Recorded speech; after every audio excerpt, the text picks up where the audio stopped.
Matahari itu punya efek buruk teman-teman. Ada UVA dan ada UVB. Nah sebenarnya yang kita pusingkan tuh SPF, cari yang SPF-nya tinggi. Padahal SPF itu proteksi terhadap UVB. UVB itu yang bikin kulit kita tuh kusam, kemudian gak cerah, terbakar matahari, itu adalah UVB. Tapi jangan lupa UVA itu segala-galanya lebih jahat dibandingkan UVB karena dia tuh gelombangnya lebih pendek, jadi dia itu lebih masuk ke dalam kulit. Jadi ibaratnya UVB itu gelombangnya itu besar, jadi dia hanya di permukaan kulit, membakar permukaan. Tapi kalau UVA dia itu kecil, jadi dia bisa menembusi kulit kita. Nah UVA itu yang akan memicu melanin di bawah kulit, jadi bikin flek, kemudian jadi bikin kanker, dan juga bikin anti-aging atau penuaan. Jadi dia merusak kolagen kita yang ada di bawah kulit itu, dia rusak tuh pakai si UVA tadi itu gitu. Jadi pentingnya pakai sunscreen adalah bisa memproteksi UVA dan UVB jika kandungannya tepat guna. Maksudnya apa? PA-nya plus 4, tandanya dia aman dipakai aktivitas di luar rumah saat terik matahari. SPF-nya minimal 30, sehingga proteksinya di atas 97% gitu. Oke, jadi SPF itu hanya memproteksi terhadap UVB. Ya, nah SPF itu minimal pilih yang tadi saya bilang 30 karena SPF di bawah 30 yaitu SPF 15 hanya bisa memproteksi terhadap UVB 93%, SPF 30 97% dan SPF 50 di 98%. Kalau SPF 100 itu cuma iklan, ya, nggak ada yang bisa memproteksi di atas 98%, ya. Nah, untuk UVA ini yang penting nih, yang di Indonesia masih jarang sunscreen dengan PA plus 4. Nah, salah satunya di Beer Place nih, plus 4 itu yang banyak aku apresiasi. Dan di UVA itu kalau plus 1, PA itu kalau plus 1 itu hanya bisa dipakai di dalam kamar. Kalau plus 2 itu di dalam rumah. Plus 3 aktivitas di luar rumah tanpa terik matahari. Plus 4 aktivitas di luar rumah dengan paparan sinar matahari.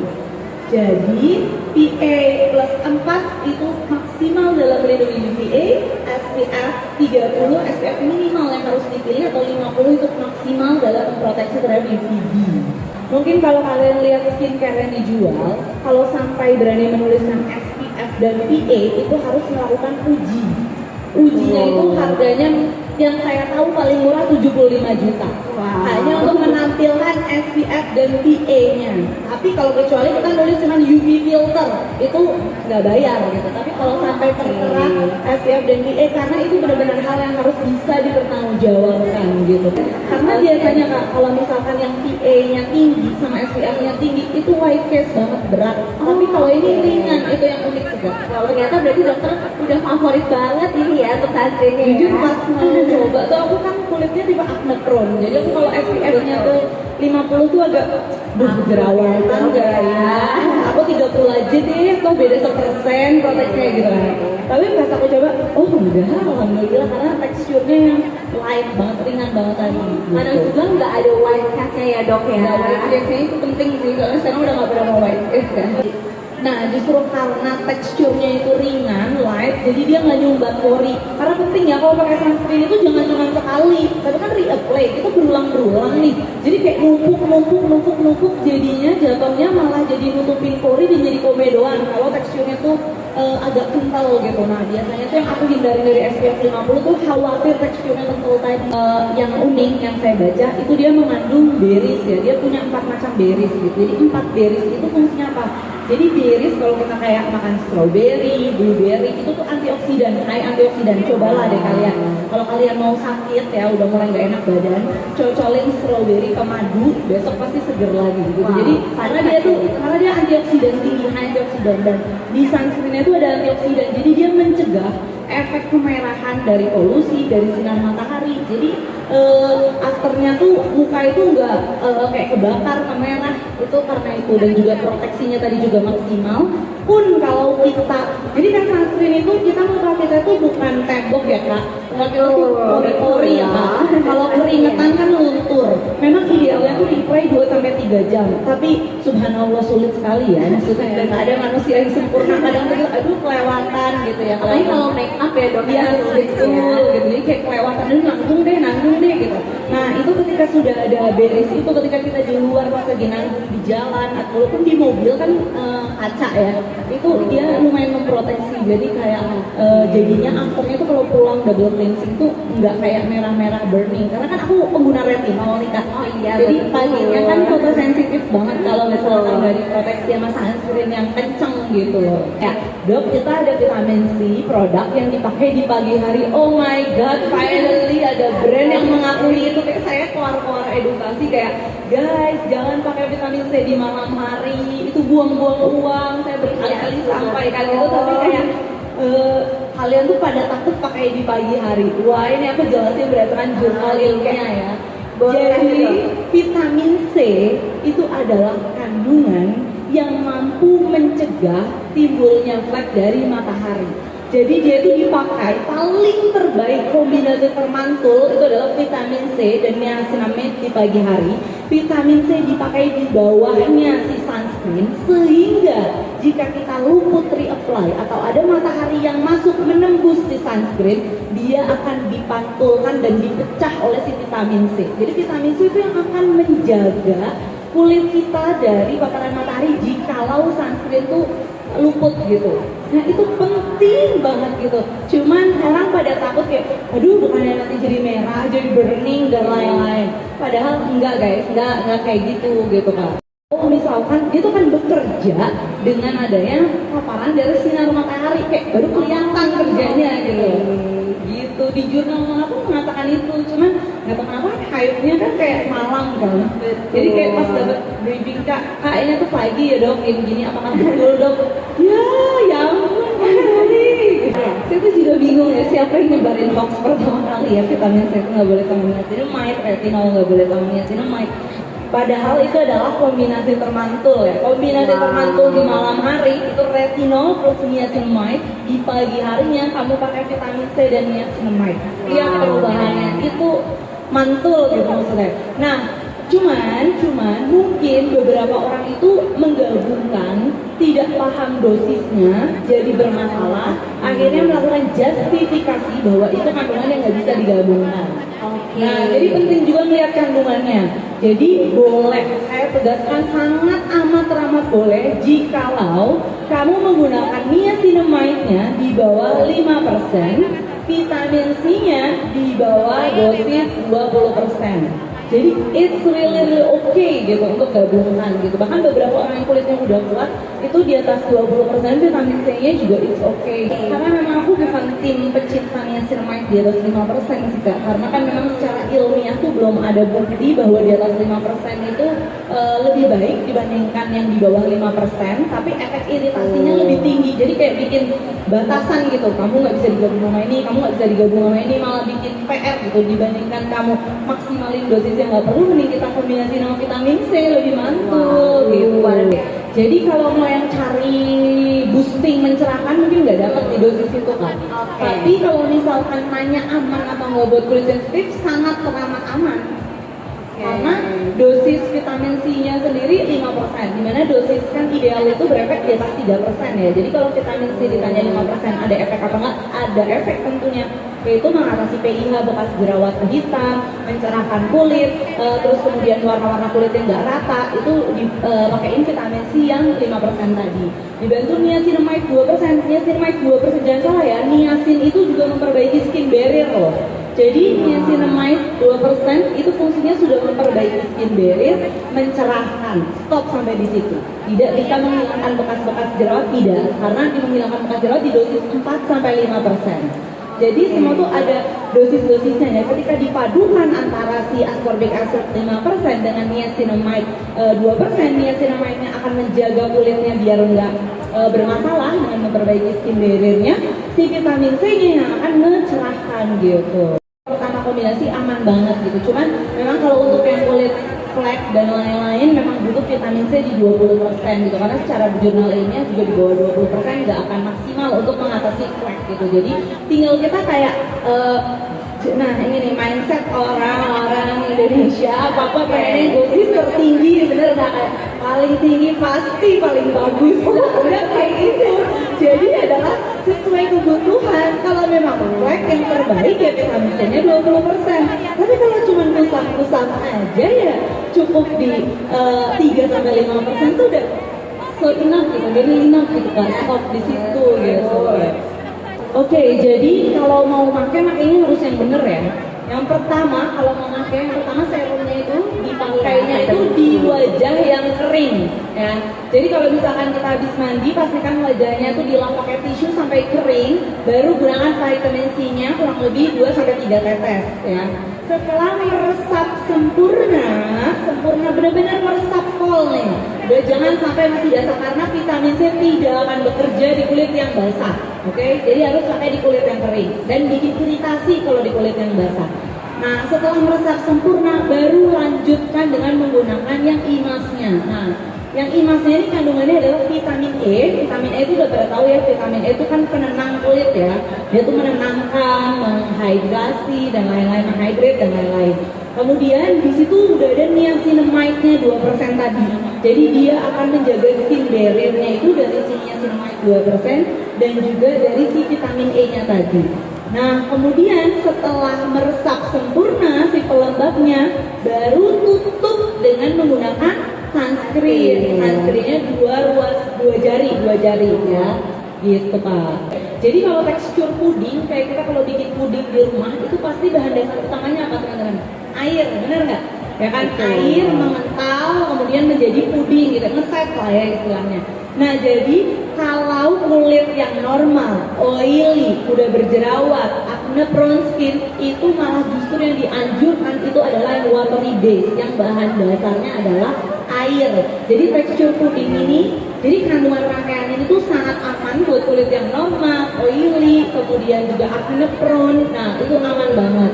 Kalau teksturnya malah justru yang kental kayak salep atau lotion yang kental, itu justru lebih kayak buat kulit kering gitu. Kalau kulit berminyak malah jatuhnya malah jadi komedo yang dimana-mana gitu.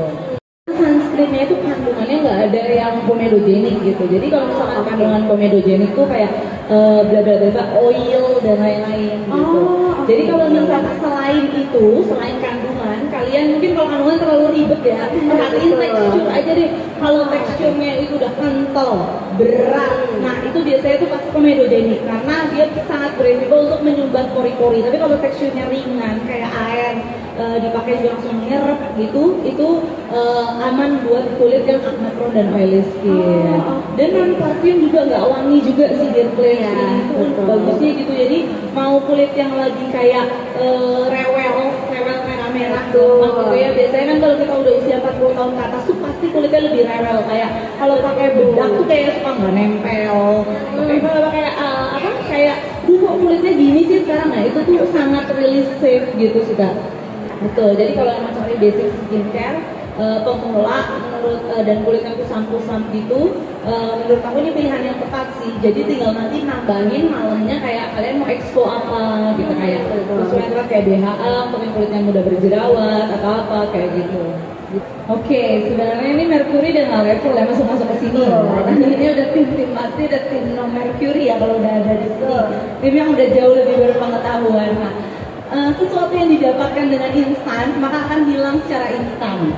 Prinsipnya gitu. Jadi ketika kita dapat cerahnya instan, percayalah hilangnya, rusaknya juga instan gitu. Jadi skincare itu asal sabar, asal telaten, insya Allah hasilnya tuh malah makin tua itu malah makin bagus Kak.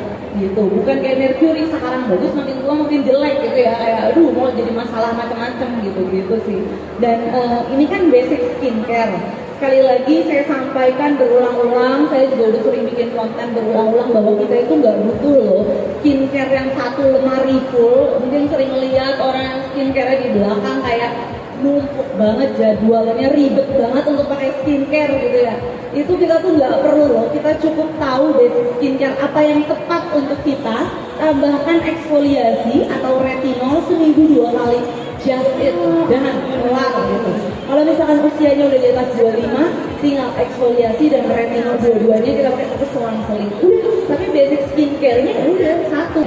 Jadi kalau misalkan ketika kita jerawatan, breakout bermasalah, banyak banget yang ngomong back to basic ya, back to basic, back to basic. Sebenarnya kapan sih kita harus back to basic? Kapan waktunya kita juga harus ngatasin masalahnya. Misalkan jerawat kan harus mau nggak mau harus diekspor dong gitu kan, harus dibuang. Si penyumbatan itu kan harus dikikis dong gitu kan. Kapan waktunya? Ada 2 waktu. Yang pertama, jikalau kondisi skin barrier kamu lagi bermasalah, kulit kamu merah-merah, kena matahari mudah pedih, panas, pakai skincare dengan bahan aktif yang kencang sedikit itu bermasalah kayak merah, perih dan lain-lain, itu waktunya kamu back to basic. Jadi kamu cukup pakai basic skincare itu selama 2 minggu kurang lebihnya. Baru kamu bisa memulai active ingredients perlahan 1 kali per minggunya. Tetapi kalau kamu punya jerawat, hilang minyak di mana-mana, kulit kamu nggak ada sensitif-sensitifnya. Definisi sensitif ini bukan mudah berjerawat ya Kak? Ya. Definisi sensitif ini adalah mudah merah, mudah perih, mudah gatal, terkelupas. 4 definisi sensitif. Jangan bilang sensitif itu gampang jerawatan. Dan itu ya, di note ya. Nah kalau kondisinya itu tadi kayak gitu, berarti kamu cari basic skincare yang sesuai dan segera lakukan eksfoliasi. Gak perlu kamu cukup perbaiki skin barrier kamu, karena skin barrier kamu tuh udah lagi gak bermasalah gitu.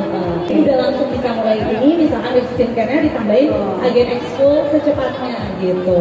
Oke ya, Kuncinya Dok, ya. dulu, kalau masih rewel, hidrasi dulu, jangan mikirin exfol. Karena dalam dunia skincare tuh simple banget.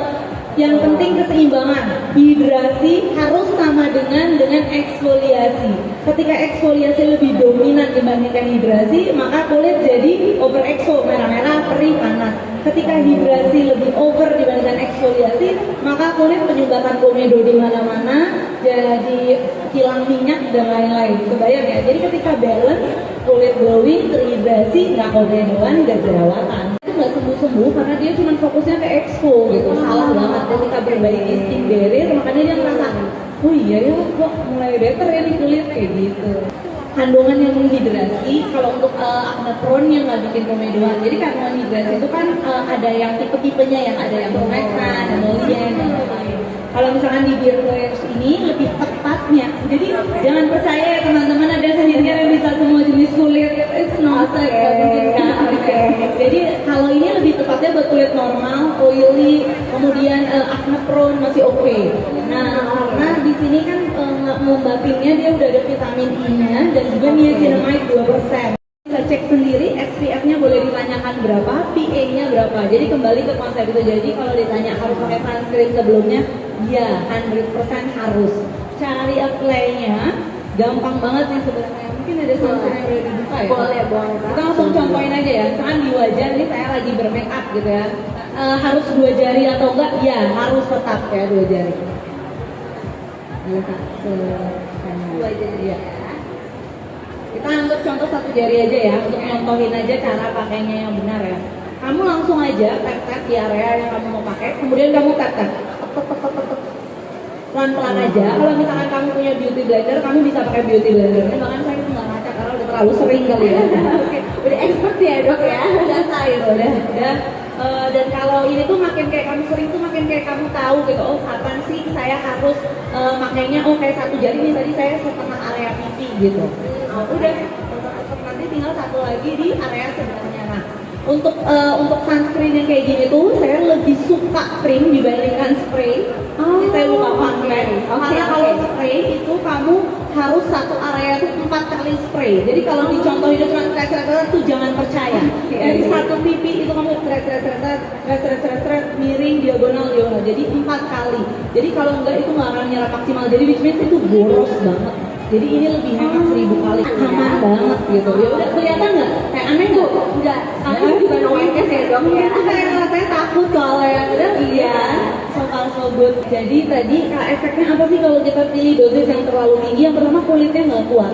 Kalau kulitnya nggak kuat jadinya bukan cerah, tapi jadi kusem. Kusem tuh karena kulitnya merah. Kalau kulit merah pasti kelihatannya kusem. Habis merah iritasi, perih, panas, yang akhirnya nanti di endingnya skin barrier rusak. Yang tadi ada muncul gejala 4 tadi, merah, perih, panas, dan terkelupas gitu. Nah terus cara pilihnya gimana? Harus sering nonton konten edukasi, karena di konten edukasi itu kayak banyak, nggak cuma saya nggak promosi, saya banyak itu yang kayak kandungan yang tepat, misalkan niacinamide 3% tuh untuk masalah apa, 4% tuh untuk apa, 5% tuh untuk apa, vitamin C berapa persen tuh untuk apa, kayak gitu. Karena setiap kandungan tuh punya spesifikasi presentasenya masing-masing gitu. Dokter Kamila Jaidi di situ insya Allah banyak sharing tentang edukasi tentang dunia skincare. Jadi kalau misalkan lagi jerawatan pakai ingredients yang buat jerawat malah makin jerawatan gitu ya. Karena ada dua kemungkinan. Yang pertama skin barrier-nya udah sehat apa belum. Kalau skin barrier-nya nggak sehat, maka ketika kita langsung pakai ingredients eksfoliasi tadi yang saya sampaikan, yang ada makin meradang gitu. Yang kedua setelah skin barrier, kayak kalau melihat dari sini skin barrier-nya oke-oke aja nih gitu kan. Yang kedua permasalahannya itu kayaknya karena kandungan kamu nggak sabar, karena ketika purging, ketika kita pakai kandungan eksfoliasi itu ada kemungkinan purging.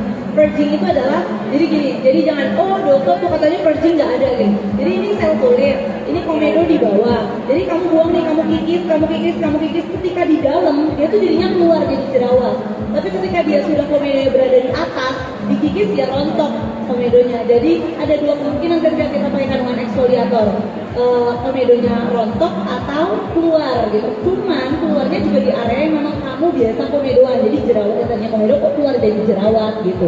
Beda sama breakout. Kalau breakout tuh di area kita kalau ada komedo mulus aja nih di dahi, komedoannya di pipi, kok jadi muncul jerawat di dahi, itu namanya breakout. Jadi berbeda. Nah ketika kita pakai kandungan eksfoliator yang kayak BHA dan lain itu ada kemungkinan kamu purging di area-area yang memang kamu berkomedo. Jelas ya? Nikmati prosesnya sampai dengan 8 minggu gitu. Karena nggak ada pilihan nih, biasanya kalaupun kita ke dokter peeling pun itu kayak kasih purging gitu. Beberapa case purging gitu. Itu kayak keluarga gitu, kayak nenek moyangnya itu isotretinoin atau vitamin A, kemudian ada tuh anaknya lagi retinaldehyde, ada anaknya lagi retinol, dan paling cucu buyutnya tuh retinol. Jadi retinol itu yang paling ringan dan soft, kemudian di atasnya ada retinol, kemudian di atasnya lagi retinaldehyde, kemudian di atasnya lagi isotretinoin yang harus pakai resep dokter. Kayak gitu. Kandungan yang susah stabil ya, jadi kandungan yang nggak stabil, jadi ketika dia teroksidasi dia akan berubah menjadi berwarna kecoklatan. Ketika sudah berubah warna harus dibuang. Jadi pilihannya dia penyimpanannya tuh paling aman kalau saya tuh di kulkas. Even kayak brandnya nggak nyuruh di kulkas, kalau saya naruh kulkas gitu, karena dia meminimalkan resiko oksidasi gitu. Gitu sih. Sama pastikan kalau nutup kita bisa terus rapet gitu. Jadi kalau misalkan kita kan suka buru-buru ya, nutupnya kayak nggak rapet gitu, dia tuh nggak, kalau kita itu saya sampai make sure 2 kali nggak rapet dong, karena sayang kita buang udah oksidasi. Sebenarnya ada 2 pilihan, boleh dibuang boleh nggak, cuman kalau saya lebih pilih buang karena efektivitasnya tuh jauh menurun karena sudah menguap peroksidatif tadi gitu. Jadi sayang, jadi dia malah menangkap kan dia tuh antioksidan, makanya ketika dia bertemu dengan polutan gitu dia menangkap, jadi dia berwarnanya berubah. Jadi udah banyak polutan yang tertangkap sama dia, mendingan polutan di muka saya aja gitu kan. Jadi saya lebih baik ganti biasanya. Saya pakainya ascorbic acid ya. Iya betul. Dia tuh yang stabil. Kalau ascorbic acid tuh dia stabil. Jadi dia it's okay kamu simpan di suhu ruang. Cuman kalau kamu tanya ke saya kayak simpan di kulkas. Itu lebih untuk mencegah flek kamu yang tadi itu untuk memecah. Yang kayak sel ketika dia matahari masuk melewati si sunscreen sebelum ke melanin, kan ada batasan vitamin C-nya tadi yang udah kita gunakan sebelum si sunscreen. Jadi dia memantulkan kembali, pun kalaupun lolos dia akan pecah sehingga dia nggak jadi flek yang mengelompok gitu. Nah, untuk menghilangkan flek yang sudah ada, sekali lagi saya katakan memang belum ada yang bisa mengalahkan hydroquinone. Kesannya mungkin hydroquinone is the right thing. Jadi itu adalah masih gold standar. Kalau misalkan kamu mau coba dulu, kalau fleknya masih baru-baru, saya selalu menyarankan coba dulu skincare yang ber-BPOM, vitamin C 20% di pagi hari, niacinamide 5% di malam hari, tapi dalam berjalannya waktu itu udah dicoba tidak menghilang kurang lebih 6 bulan sampai setahun, berarti kamu sudah memerlukan pertolongan dokter untuk membantu menggunakan hydroquinone dengan jangka waktu tertentu dan dengan pengawasan dokter.